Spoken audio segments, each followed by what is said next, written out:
Hello, my beautiful, awesome family! I promise to tell you something about me, about my love and my passion.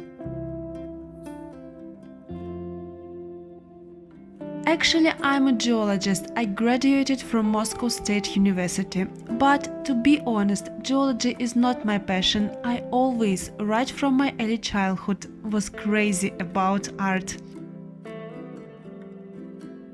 And I think it's never late to do something that you truly love.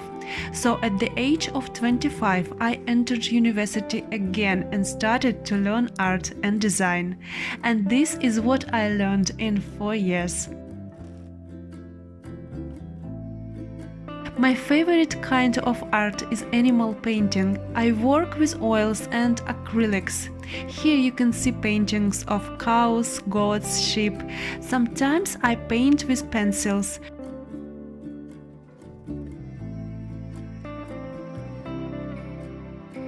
My main inspiration are my dog, of course, and other dog as well. There is one of my university artworks. I made illustration for the Russian edition of French author Daniel Pennack's book Dog or Barking Tired. The funny story about abandoned puppy as he grows up fending for himself, which I truly love and reread several times. I know that many of you guys love animals as I do, and recently I received several interesting comments. Dear Denise, I'm so sorry for your loss and thank you for your request.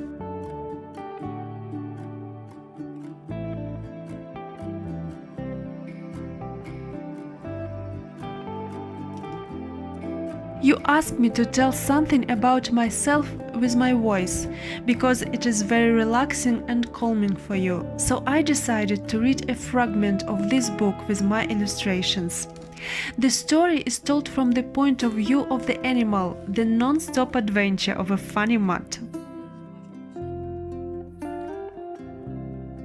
So that ugly stray dog is Piggy here? The woman is squealing. She has a terribly shrill voice. Her words ricochet off the walls, of the ceiling, of the kitchen shelf, interspersed with the clink of crockery. The dog does not penetrate, he just presses his ears and waits for it to end. He had heard such things before. They call him a stray, ugly dog, but it doesn't really bother him. Yes, he is a stray dog. So what? He was never ashamed of it. If dignity did not require standing on 4 paws, the dog would have covered his ears with his front legs. But he always hated to imitate people. Well, will you eat or not? No, I will not. He stands in front of the bowl, squeezed himself in a furry ball. Deaf and dumb. It's up to you, okay. As you want. Mind you, you won't get anything else until you eat this. Тоша, не шали. Тузик. Like every other dog in his dream, Matt relives the best moments of his life while sleeping, and not the best moments either. For example, chasing seagulls by the sea in Nietzsche. The dog knew perfectly well that he would never catch any birds, and the seagulls knew that he was not dangerous for them. But it was a game. The waves foam flew briskly. The dog's life was not very fun at all, so he took every opportunity to play.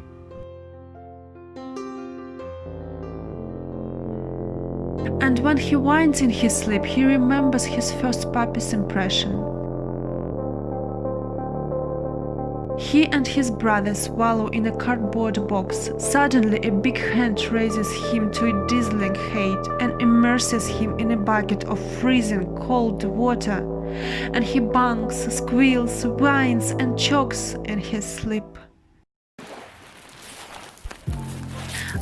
That was my liberal translation of the fragment of this book. Thank you for listening. I hope you liked it and you find it relaxing to listen to me and watch my artworks.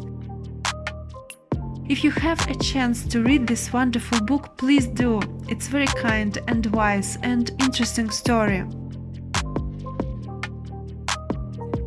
And dear family, thank you so much for your support. I love you guys.